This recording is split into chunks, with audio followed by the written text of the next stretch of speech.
নমস্কার, সংকেত মিডিয়ায় আপনাদের স্বাগত। আমরা এই মুহূর্তে আছি ঠাকুরপুকুর থানার কাছে, যেখানে আজকে আমরা পেয়ে গেছি বিজেপির যিনি কর্মকর্তা আছেন শুভাশিস কর।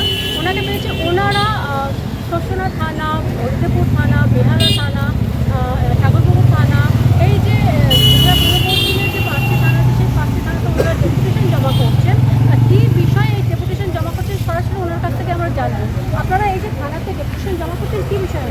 দেখুন, প্রথম কথা হচ্ছে যে বিষয়টা হচ্ছে গত দুদিন আগে দিল্লিতে যে একটা ছাত্র আন্দোলন নিটের যে নিয়ে আন্দোলন ছিল ছাত্রদের, সেটা একদম টোটাল বলা যায় একটা প্রহসনের আন্দোলন। এবং ওখানে যে ছাত্রছাত্রীরা যেভাবে ফেসবুক সমাজ মাধ্যমে রিলস ভিডিও করে প্রধানমন্ত্রীজিকে যেভাবে কুৎসিতভাবে গালাগাল করেছে, বিভিন্ন রকম ব্যঙ্গাত্মক আকার ইঙ্গিত করেছে, এটা আমার মনে হয় আমি একজন ভারতীয় নাগরিক হয়ে এই মুহূর্তে তাদেরকে যেভাবে হোক আইনের আওতায় নিয়ে এসে প্রশাসনের আওতায় নিয়ে এসে কঠোর থেকে কঠোরতম শাস্তি দেওয়া উচিত। তথাপি ওখানে একজন অন্তঃসত্ত্বা পুলিশ ইন্সপেক্টরকে যেভাবে আঘাত করা হয়েছে, তার শুনলাম 4 মাসের যে একটা বাচ্চা ছিল নাকি, তাদেরকে যেভাবে আঘাত করা হয়েছে, এবং এই আন্দোলনের সূত্র ধরে গত পরশুদিন যে কলকাতায় যে আন্দোলন হয়েছে, তাতে যে সাংবাদিকদের উপরে নিগ্রহ হয়েছে, আপনারা জেনেছেন নিশ্চয়ই যে মাননীয় শুভেন্দু অধিকারী মহাশয় গতকালকে 70 জনের নামে লিস্ট দিয়েছেন। অলরেডি 11 জন ধরা পড়েছে। এই 11 জন যে ধরা পড়েছে আমি বুঝতে পারলাম না যে মোহাম্মদ আরফরোজ বা সাজিদ আলী, এই সাজিদ আলীর বয়স নাকি 55 বছর বয়স। কোন ছাত্র মোহাম্মদ আরফরোজ? সমতলের যে ছাত্রছাত্রীদের শান্তিপূর্ণ অবস্থান ছিল, সেখানে আমি সাংবাদিক হিসেবে আমি নিচে উপস্থিত ছিলাম, কিন্তু হঠাৎ করে ঠিক 6:30 নাগাদ হঠাৎ করে সাংবাদিকদের উপরে এবং পুলিশের ওপর আক্রমণ করা হলো, জুতো ছোড়া হলো, বোতল ছোড়া হলো, লাঠি ছোড়া হলো। তো এই ছাত্রছাত্রীরা তো শান্তিপূর্ণ মিটিং বা অবস্থান করছিল, যারা এই বোতল বা লাঠি ছুঁড়েছিল বা জুতো ছুঁড়েছিল, তারা কি ছাত্রছাত্রী? মানে আপনারা কি কাউকে চিহ্নিত করতে পেরেছেন? আমার বক্তব্য হচ্ছে সেটাই। এই যে মোহাম্মদ আরফরোজকে ধরা হয়েছে অন্ডাল থেকে, শুনলাম নাকি সে তৃণমূলের সঙ্গে যুক্ত এবং সে বিভিন্ন রকম রিলস বানিয়ে বন্দুক সহ আগ্নেয়াস্ত্র সহ রিলস বানিয়ে ফেসবুকে পোস্ট করে। এরা কারা? এরা কি সত্যি ছাত্রছাত্রী? আমার তো মনে হয় যে আরেকজন সাজিদ আলী, নাম বললাম আরমাস্টি, সেই ভদ্রলোকটি 50 বছর বয়সে একজন নিটের পরীক্ষার্থী। আমার করতে লাগে তো এরা কারা? তো আমার কাছে এই মুহূর্তে যে মোশনটা আছে, যে এই ছাত্রছাত্রীদের আন্দোলনের নামে যে আন্দোলন, এটা একটা প্রহসনের আন্দোলন। এটা একদম সরাসরিভাবে বাম এবং বামপন্থা যেটা আছে সেকুলার, এরা জেহাদিদেরকে মদত দিচ্ছে এবং এই জেহাদি শক্তিকে প্রবল করছে। আমরা একজন ভারতীয় নাগরিক হয়ে এই মুহূর্তে ভারতবর্ষের বুকে যে শান্তি, যে উন্নয়নের ধারা চলছে, সেই তাকে আমরা অক্ষুণ্ণ রাখতে গিয়ে আমাদেরকে যা প্রশাসনিক লেভেল দিয়ে যে আমরা যা করছি, সেই হিসাবে আমরা চিন্তা ভাবনা করেছি যে বিভিন্ন থানায় গিয়ে এদের নামে আইডেন্টিফাই করে এদেরকে যেভাবে প্রশাসনিক শাস্তি দেওয়ার জন্য এদের নামে কমপ্লেন্ট এবং পিটিশন দেওয়া দরকার।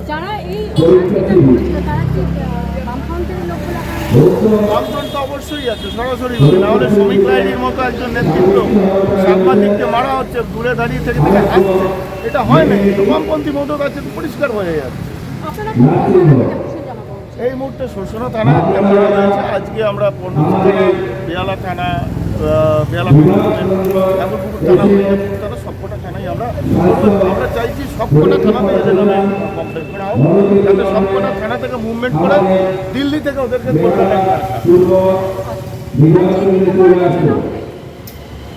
আইডেন্টিফাই হয়েছে একটা ভিডিও, একটা মেয়ে, একটা মাতৃশক্তি ভাবতে পারি, একটা মেয়ে এইভাবে কথা বলতে পারে প্রধানমন্ত্রীর নামে। ভিডিওকে দেখতে নিজেরই গা শিউরে উঠছে। আমরা কথা বলে নিলাম বেহালা পশ্চিমের 100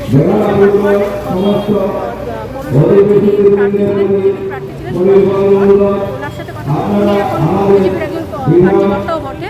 ওনারা এই মুহূর্তে বেহালা পশ্চিমের যতগুলি থানা আছে সেখানে ডেপুটেশন জমা করছেন। ওনার বক্তব্য, বামপন্থী যারা বামপন্থীদেরই মনোভাবাপন্ন বা তাদেরই আশ্রিত গুন্ডা বাহিনী এই তাই তো? একদম একদম একদম এটা যে বামপন্থা এবং বামপন্থী সেকুলারদের মদতে এই জিহাদি শক্তি রাজ্যে হঠাৎ করে প্রবল হচ্ছে। ওনারা তাদের ডেপুটেশন জমা করছেন এবং অপরাধীদের যত শীঘ্র সম্ভব করে তাদের দৃষ্টান্তমূলক শাস্তি দেওয়া হোক, এমনটাই ওনাদের মীমাংসা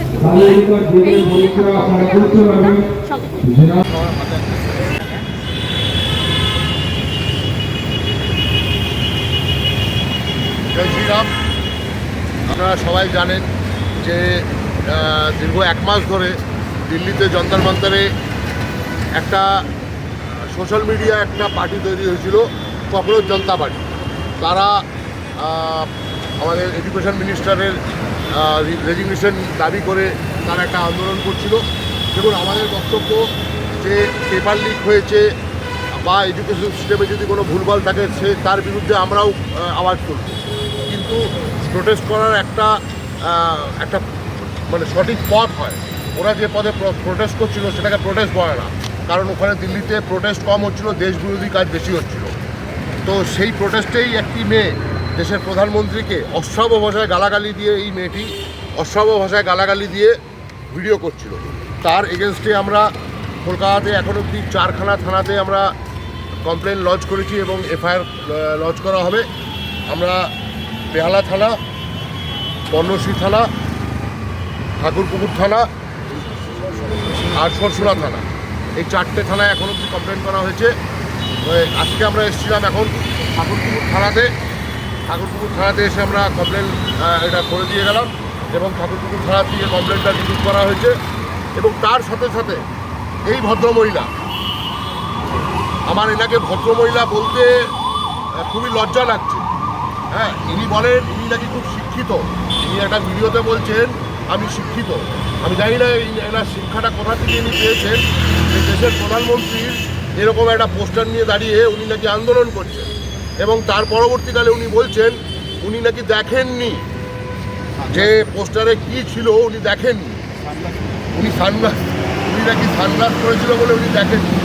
হ্যাঁ, তো ওনাকে বলতে চাই যে আপনি না দেখে আপনার হাতে যে যা ধরিয়ে দেবে আপনি সেটা নিয়ে প্রোটেস্ট করতে শুরু করে দেবেন। মানে আপনি এতটাই অবলা, এতটাই বুদ্ধিহীন যে আপনি কিছুই জানেন না, কিছুই দেখেননি। এইসব বললে হবে না, আপনাকে আমরা ছাড়বো না। আপনি যে নোংরামিটা করেছেন তার শাস্তি আপনাকে পেতে হবে। এবং আমি প্রত্যেকটা নাগরিককে বলতে চাই, এরকম অসভ্যতামি যে করবে তার বিরুদ্ধে আপনারা আওয়াজ তুলুন, তার বিরুদ্ধে আপনারা আইনিভাবে আপনারা পদক্ষেপ নিন। এবং এই রকম নোংরামি যদি ছেড়ে দেওয়া হয় তাহলে আজকে করেছে, কালকে আরও লোক করবে। ওটা হচ্ছে শ্রীলেখা মিত্র, টলিউডের একটা ভালো অভিনেত্রী। আমি শুনেছিলাম, ছবিও দেখেছি, সিরিয়ালও দেখেছি, কিন্তু যে ওনার মানসিকতা যে এতটা কুরুচিকর এবং বিকৃত মানসিকতা, এটা ওনার ভাব প্রকাশে বোঝা গেল। তো উনি যে কাজটা করেছেন এটার জন্য প্রশাসনকে দায়িত্ব নিয়ে ওনাকে সাজাপ্রাপ্ত করতে হবে এবং দরকার হলে ওনাকে গ্রেপ্তার করতে হবে। কারণ উনি এত নিকৃষ্টতম যে পোস্টার, এটা আমারই ধরতে এই মুহূর্তে লজ্জা লাগছে। সেখানে আমি বাধ্য হচ্ছি মানুষকে দেখানোর জন্য যেন উনি এই কাজটা করেছেন। শিক্ষা আন্দোলনের নামে বা ছাত্র আন্দোলনের নামে যে প্রহসন, যে মদত ওনারা দিয়েছেন জিহাদিদের, যে উস্কে দিয়েছেন, এর বিরুদ্ধে আমরা কথা বলবো।